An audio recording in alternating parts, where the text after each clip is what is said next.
Uou, sejam bem-vindos a mais um vídeo aqui do canal Como é Bom Ser Nerd. Eu já te digo de começo, se você achou que o quarto episódio foi emocionante, sabe de nada, inocente. O quinto é um chute na cara, com força. E olha, é de chorar copiosamente, igual a criança. Star Wars Rebels só se eleva em cada episódio e nesse quinto a gente segue adiante a partir do mundo entre mundos, com reencontros incríveis e lembranças do passado que só reforçam a essência da Ahsoka Tano que conhecemos agora nessa série. E daí pra frente também estamos na busca por Ezra Bridger e também por terminar esse assunto mal alocado com o Almirante Thrawn. E assim, meus amigos, a gente segue nessa aventura e vamos que vamos, porque episódio 5 tá incrível. Bom, se você tá chegando aqui agora, seja mais do que bem-vindo. Meu nome é Alex Fury, esse aqui é o canal Como é Bom Ser Nerd. Aqui a gente fala de quadrinhos, fala de série, fala de cinema, fala de tudo que a gente gosta dentro desse universo fantástico dos quadrinhos pras telas. Se você ainda não é inscrito, aproveite, deixa aqui embaixo a sua inscrição no canal, dá um clique no sininho para ativar as notificações e receber os avisos sempre que houver vídeos novos por aqui. Visite as nossas redes sociais, por lá o assunto sempre começa antes. E claro, compartilhe esse vídeo com seus amigos, deixe o seu like, comente, cara, se você é fã de Star Wars, se você tá pirando aí com a Ahsoka, se você tá se sentindo bem tratado com algo que respeita o cânone de Star Wars desde então. Bom, eu queria complementar algo que eu esqueci de comentar no episódio 4, porque quando a equipe de Hera Syndulla vai ao salvamento de Ahsoka no sistema Denab, no planeta Citos, eles vão até lá com vários X-Wing, inclusive, né, para poder dar o apoio bélico, e eles verificam lá o anel de salto no hiperespaço. E exatamente nesse momento, depois que Baylan Skoll derrota a Ahsoka, que ela se vê acordada no mundo entre mundos, eles efetivamente conseguem completar o trajeto da galáxia para poder chegar lá onde o Almirante Thrawn e o Ezra foram parar. E nesse exato momento eles chegam de frente para esse anel. E é nessa hora que todos eles, arriscadamente, cara, eu não teria essa manha, arriscadamente vão bem no centro desse anel, exatamente no momento em que a Morgan Elsbeth dá o comando para o salto. E o salto do hiperespaço com esse anel hiperpropulsor, que tem 2 vezes mais o poder de um salto no hiperespaço das naves comuns, é avassalador. O negócio passa assim, cara, já leva embora uns 2 X-Wing, assim, só com o vácuo do salto que eles dão. Então, assim, eles estão numa situação complicada. E eles vão pousar, obviamente, lá em Citos para poder ajudar as pessoas. E quando eles chegam lá, eles não encontram mais ninguém, a não ser eles encontram, sim, o Huyang com o capacete mandaloriano de Sabine Wren na sua mão, dizendo: eu sempre falei para essas duas trabalharem juntas, mas elas não me escutam. E assim esse clima de funeral fica no episódio, deixando você e eu extremamente emocionados, mas afoitos, porque a gente não sabe o que aconteceu com a Sabine, porque ela tá lá na nave com o Baylan Skoll, e a Ahsoka tá lá no mundo entre mundos. E nesse momento, no mundo entre mundos, Ahsoka e o seu mestre se conversam mais uma vez, tentando entender o que aconteceu, onde eles estão, por que eles fazem parte daquilo. E o Anakin só diz uma coisa: eu só tô aqui para completar o seu treinamento. A Ahsoka até brinca, fala assim: poxa, isso já tá meio tarde, né, para você fazer isso, né, depois de tanto tempo. Você tá meio velha, ainda brinca com ela, né? É o que acontece com o tempo. Então tá bom, você só tá aqui, inclusive o Anakin fala, porque você perdeu uma luta. E você tem a oportunidade agora de viver, né? Então ele vai completar o seu treinamento, só que como é que ele vai completar esse treinamento? Com uma batalha. E ali eles começam uma luta de sabre, e você percebe que a Ahsoka tá demonstrando um pouco mais de habilidade do que o seu mestre, só que a gente tá falando de Anakin Skywalker, a gente tá falando de Darth Vader, e nesse momento ele, tá bom, se você acha que você completou, ele dá um golpe de espada em uma das estradas do mundo entre mundos e ela começa a cair numa queda livre, numa transição etérea de um local que ela não sabe o que é. E a gente fica curioso, né, se ela vai se esborrachar, o que vai acontecer. E eis que nós caímos num cenário de guerra de campo, assim, no chão. E ela levanta, só que a distância. E eu vou te falar, na hora que a Ahsoka se levanta, eu falo, caramba, a estatura dela tá diferente. O que aconteceu, né, com a Rosário Dawson? O que fizeram com ela? E quando a câmera se aproxima, meu caro Padawan, meu fã de Star Wars Rebels, meu fã de Star Wars Clone Wars, a Ahsoka está criança, adolescente, como ela foi apresentada lá no começo da série animada. E é lindo, cara. Nossa, é lindo, porque você tá naquele ambiente de guerras clônicas, você sabe que o exército separatista tá atirando do outro lado, você tem aqueles andadores, né, de 4 patas, você tem aquelas naves, aquelas batedoras que pousam para deixar os combatentes ali, é raio para todo lado, é aquele clima de Clone Wars que a gente assistiu lá na trilogia, na segunda trilogia. É lindo, cara. É lindo. E aí os diálogos deles são melhores ainda. Eles estão ali falando, poxa, mas o que eu tô fazendo aqui? Isso aqui é uma guerra. Claro que é abusada. Cara, ele chamando ela de abusada mais uma vez cara, é lindo, é lindo. Eu vou até me controlar aqui porque é difícil. É difícil você... Caramba, velho. Mexe. Mexe muito com a gente, porque nossa, cara, isso é Star Wars na essência, no melhor ápice, no ápice do negócio, né? E assim a Ahsoka discorre esse terreno pantanoso de um passado que ficou pelo caminho, vendo as baixas dos clones aos quais ela ajudou. Inclusive, ela entra em combate, eu não vou me lembrar agora, tem um momento lá no começo dessa batalha, que ela luta contra alguns Mandalorianos que são da mesma raça do Darth Maul, né? Eu não me lembro o nome desses Mandalorianos, mas aparece, é aquele que tem um capacete com os chifres, né? Do Darth Maul. Muito legal o Dave Filoni ter esse cuidado de colocar essas peças que mesmo de passagem estão ali, estão representando um ícone que ficou marcado ao longo das histórias de Star Wars. E o Anakin ali sempre à frente, mostrando para ela que ela tem que enfrentar a batalha, que ela não pode deixar esmorecer, que ela tem que elevar a força e tudo mais. E ela vendo as baixas, porque a Ahsoka sempre se preocupou com as pessoas. Diferente do Anakin, que sempre quis ter poder, que sempre quis subir. E diferente, os dois tinham 2 pontos de vista diferentes, né? E dentro desse contexto que as diferenças começam a aparecer. E legal, Dave Filoni brinca com o coração da gente. No momento em que o Anakin se afasta e fala, vamos pro combate. Naquele jogo de luz em meio a fumaças e tiros, a gente vê o Anakin com o sabre ligado e ele atravessa a fumaça e num golpe de luz no meio daquela explosão toda, faz um degradê entre a figura dele e a figura de Darth Vader para te fazer chorar como eu chorei, feito uma criança sozinho aqui na minha sala assistindo. E isso só, cara, nossa, cara, eu não sei nem o que falar, cara. Esse é outro episódio, eu assisti todos eles até o episódio 5. Assim, cara, até o episódio 6, inclusive, chorando e continuo chorando, cara. Vou até evitar aqui, porque senão eu vou ficar pagando mico aqui no canal. Mas assim, no final da história, tudo isso era uma forma de trazer a Ahsoka de volta para o seu lado combatente e elevar o seu treinamento a níveis onde talvez ela não tivesse alcançado ainda. E é bacana que tem um determinado momento dessa passagem dela enquanto garota junto com o Anakin, que ela diz para ele, eu não vou lutar com você. A mesma frase que o Luke Skywalker disse para ele lá em O Retorno de Jedi, no seu último combate, quando ele se entrega à morte e ele joga o Imperador no fosso de energia, né?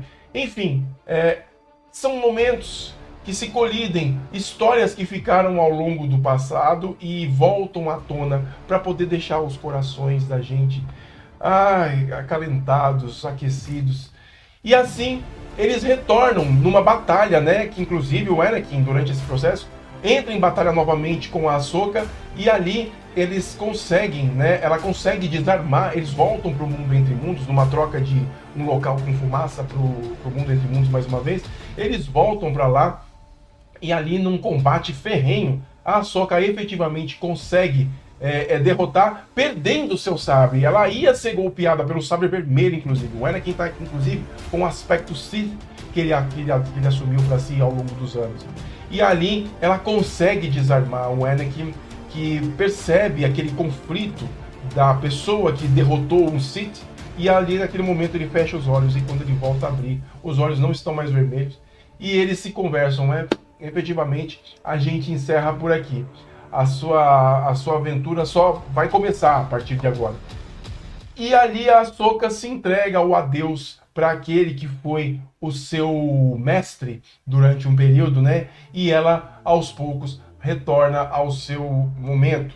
Só que enquanto tudo isso aconteceu, Hera Syndulla e Jacen estão lá no templo onde foi levantado o mapa estelar para que a Morgan Elsbeth conseguisse chegar até o Almirante Thrawn. E ali o Carson Teva, lembrei o nome do capitão, o capitão Carson Teva ficou pilhando a Hera Syndulla para voltar logo, porque não tinha nada ali, a não ser o Huyang com os restos lá da Sabine Wren, da roupa da Sabine Wren, sem saber para onde eles foram, muito menos da Ahsoka. Só que o Jacen é filho de um Jedi, de Kanan Jarrus, e nesse exato momento, quando toda a batalha dos clones estava acontecendo dentro lá do mundo entre mundos, entre a Ahsoka e o Anakin Skywalker, o Jacen percebeu isso, ele sentiu a energia, ele também tem a força, e ele foi o único de todos ali que, em meio àquele oceano infinito, percebeu que existia uma luta de sabres etérea acontecendo no mundo entre mundos. E foi assim que ele despertou a atenção de sua mãe, a Hera Syndulla, que pediu a atenção do Capitão Carson, que acabou decolando com as naves mais uma vez para fazer um voo mais rasante em cima do oceano e tentar encontrar tentar achar a exata localização de Ahsoka nessa transição. E é muito bacana, cara, a gente ver como o Huyang é importante nesses momentos, né? O quão ele desperta a atenção, e ele fala para Hera Syndulla, o seu filho é filho de um Jedi, né? Então ele tem uma importância muito grande, né? A Ahsoka, ela só está fazendo isso porque ela acredita nesse objetivo, ela tem um foco. Enfim, o Huyang é um cara, se for parar para pensar, o Huyang, ele é a pedra fundamental de Star Wars. Falei isso para um amigo meu no Instagram, e é isso mesmo, porque o cara conhece a história de tudo de Star Wars. Ele é um banco de dados fundamental.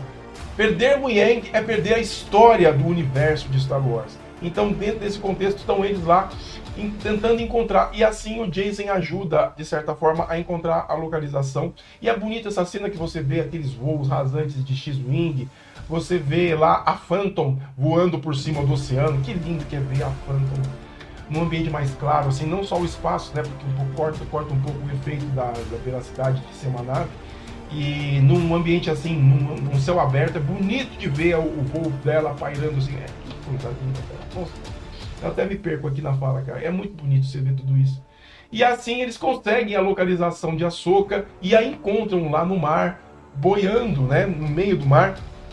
E justamente essa transição do mundo entre mundos para o mar foi, obviamente, muito bem pensada, uma solução muito bem dada por Dave Filoni. E ela retorna para a nave. E aí, meus amigos, aí eu vou falar. Aí você chora. Por que você chora? Porque a partir deste momento, ela retorna para a nave. O que ela precisa fazer? Ela precisa agora, depois de tudo isso, saber onde está a Sabine Wren. E o que ela precisa? Ela precisa de elementos onde a força possa guiá-la. E o que ela faz? Ela vai até o orbe onde estava o mapa. Só que esse orbe, no episódio anterior, foi destruído por Baylan Skoll, que usou seu sabre e partiu o objeto no meio. Só que aquele objeto ficou a marca da força. E assim, ao toque das mãos, a Ahsoka, que inclusive ficou com a mão queimada depois de ter pego esse objeto, ela consegue fazer uma leitura de toda a conversa que aconteceu entre Baylan e Sabine. E assim, ela descobre qual foi o objetivo deles a partir dali. Eles foram realmente atrás do Tron. O caminho ela não consegue descobrir. Só que ela precisa de um mapa, de um jeito para poder alcançar o Baylan Skoll. Em meio a tudo isso, ela reencontra o Jacen, reencontra a Hera. Inclusive, ela volta com o traje branco que ela vestiu lá em Star Wars Rebels. Que, inclusive, a gente tem o hábito de chamar de Ahsoka, a branca, fazendo uma comparação com o próprio Gandalf em Senhor dos Anéis, com Gandalf o branco, depois que ele cai no poço, né? Enfim, é lindo, cara. E ali, naquele momento que ela reencontra as pessoas do seu passado, do momento que ela tem contato com metade do orbe e consegue entender o que aconteceu, ela olha para os céus. A gente olha junto e chora. Nos céus estão voando, estão pairando os Purgils, as baleias interestelares que foram responsáveis por levar para o exílio o Almirante Thrawn e salvar o planeta Lothal enfim, de todo o poder bélico do Império, inclusive levando o próprio Ezra Bridger para o exílio. E eis que cara, foi genial, que sacada genial. E eis que ela olha para o céu e tem uma ideia. Eu acho que eu sei como irmos atrás de Ezra Bridger e de Sabine Wren. E ali ela conversa com o Huyang e toda a equipe, e eles sobem com suas naves até próximos dos Purgils, né? Elas foram abordadas pelos Purgils lá no outro episódio, e agora ela num estalo teve essa ideia. E qual que é a ideia? Ela vai entrar em conexão com os Purgils para ver se ela consegue ser levada por eles, que sabem o caminho lá para a galáxia onde foi levado o Ezra Bridger. Agora senta e chora, meu amigo. Que é isso mesmo, que é o que vai acontecer. Mas é lindo, cara. Em meio a tudo isso, a Hera Syndulla está sendo colocada com a cabeça a prêmio, porque ela fez algo fora da autorização da República, de sair com naves, né? Aliás, o Carson Teva também é um renegado, que acabou saindo em nome de um salvamento de alguém que representa muito para a história dos rebeldes em Star Wars. E assim eles colocam suas cabeças a prêmio, e a Nova República manda um comando de naves para poder interceptar todos eles e trazer de volta a Hera Syndulla, que pode correr o risco de perder o seu cargo de general depois de sua insubordinação. Só que em meio a tudo isso, o Capitão Carson vai até o comando das naves tentar explicar que existe um plano, que elas estão articuladas, que elas vão fazer alguma coisa e está sendo pressionado. Que plano é esse? E o pessoal do comando quer saber que plano é esse. E ninguém fala. Mas o plano está claro. Acabamos de falar aqui. Eles vão viajar num salto de hiperespaço como as baleias. E é lindo, cara, porque a Ahsoka nesse momento ela sai da nave. O Huyang fala assim: não acredito que você vai fazer isso. Até o Huyang não botou fé. E ela vai lá fora. E igualzinho o Ezra Bridger, ela também inicia uma conexão com aqueles animais. E ela consegue convencê-los. E, cara, aquela cena da baleia abrindo a boca para eles pousarem a nave dentro dela para poder fazer o salto do hiperespaço. Cara, que lindo. Que lindo. Nossa, cara, é lindo. É lindo. Só vou falar pra vocês, é lindo. É muito lindo. Enquanto isso, tá todo mundo lá e o Carson sendo pressionado. Até que ele fala: cara, é o seguinte. Fala para o capitão do comando lá: eu vou falar pra você o que eles estão fazendo, qual vai ser o plano deles, mas vocês não vão acreditar. E eles vão ter que acreditar, porque naquele exato momento, eles falam assim: tirem as naves do caminho, porque depois eles não vão reclamar de ter algum risco na pintura aí. E eis que as baleias Purgils começam a vir em manada, assim, uma revoada linda, e elas vão passando por todas as frotas interestelares, e ninguém acredita, e é lindo, cara, a contemplação de todo mundo que está na ponte de comando, de todos os pilotos nos caças, de todo mundo que está ali no espaço, vendo aquela cena inóspita, inesperada, é lindo. Só vocês verem isso, é lindo. E é assim, naquele exato momento que a Hera Syndulla fala assim: olha, eles já estão preparando para dar o salto, avisando a Ahsoka pelo rádio, né? Aí a Ahsoka fala: desculpa, minha amiga, por você não poder vir comigo. Ela fala assim: não, O Jason ainda não pode viajar por longas galáxias, ainda tá aprendendo. Ou seja, o moleque já tá aprendendo o mais legal de tudo, mas isso daí vai ser só um detalhe. Realmente seria muito arriscado pro Jason encarar uma viagem como essa. E principalmente para ela, colocando o filho dela em risco. E assim eles vão. E nesse momento, cara, que fechamento lindo, cara. A gente vê aqui no fio da boca da baleia, em frente ao painel da nave, aquela luz daquele salto de hiperespaço, como se fosse uma luz de esperança para aqueles que um dia foram um grupo de rebeldes que salvaram a galáxia, e mais uma vez aquela luz brilha para eles, dando espaço para a vitória daqueles que batalharam muito pelos que não podem. E eu só choro. Só choro. Essa série eu tô chorando desde o começo. E assim, as Purgils dão aquela luminescência nos tentáculos, e todas elas dão um salto. Ela vai na baleia maior de todas, na líder de todas, e vão pro hiperespaço. E assim, uma nova aventura se abre pro episódio 6, meus amigos, que é tão incrível quanto esse. E se preparem, que eu vou contar tudo pra vocês, porque olha, Ahsoka é um divisor de água, sim. E senta aí, que em breve a gente tá voltando pra falar do episódio 6. Mas antes de mais nada, eu quero saber de você. O que é que você achou do episódio 5? Deixa aqui embaixo o seu comentário, quero saber a sua opinião, beleza? Meu nome é Alex Fear e eu vou ficando por aqui. Um grande abraço pra vocês e até mais no nosso próximo vídeo. Que a força esteja com vocês.